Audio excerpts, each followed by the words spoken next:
Good morning everyone, তোমরা সবাই কেমন আছো? আশা করি সবাই ভালো আছো আর আমিও অনেক ভালো আছি। তো দেখো আজকে সকাল সকাল কত সুন্দর রোদ উঠেছে।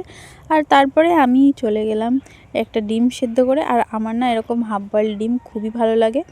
আর তারপরে আমার তো বাড়িতে সেরকম কোনো কাজ নেই, তারপরে একটু ব্যাংকে দরকার ছিল, সেখান থেকে ফিরে এই যে বিকালবেলা এখন আমি যাব মাসির বাড়িতে, কারণ কালকে বোনের একটু পরীক্ষা আছে, তার জন্য ওকে নিয়ে বেরোতে হবে।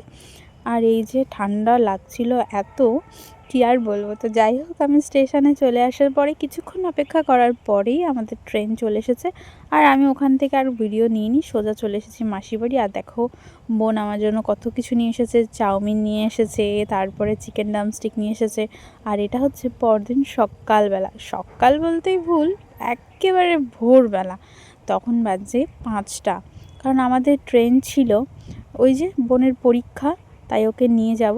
মাসি আমাদের একটু আগিয়ে দিচ্ছিল, কিন্তু মাসি আর যাবে না, আমি আর বোন যাব। আর এই যে দেখো মাসিদের স্টেশনে পৌঁছে গেছি, দেখতে দেখতে কত তাড়াতাড়ি সকাল হয়ে যাচ্ছে। আর ওই যে আমাদের ট্রেন আসছে, আমরা আগের ট্রেনটা মিস করে গেছি, আমরা এই পরের ট্রেনে করে এই দেখো পৌঁছে গেছি বোনের কলেজে, যেখানে পরীক্ষা হবে। বোন ভেতরে ঢুকে গেছে আর আমি 2.5 ঘন্টা ধরে একই জায়গায় বসে এখন আমরা বাড়ির দিকে যাব। আর বাড়ি আস্তে আস্তে আমার সন্ধ্যা লেগে গেছে। তো আজকের ভিডিওটা এই পর্যন্ত, দেখা হবে পরের ভিডিওতে।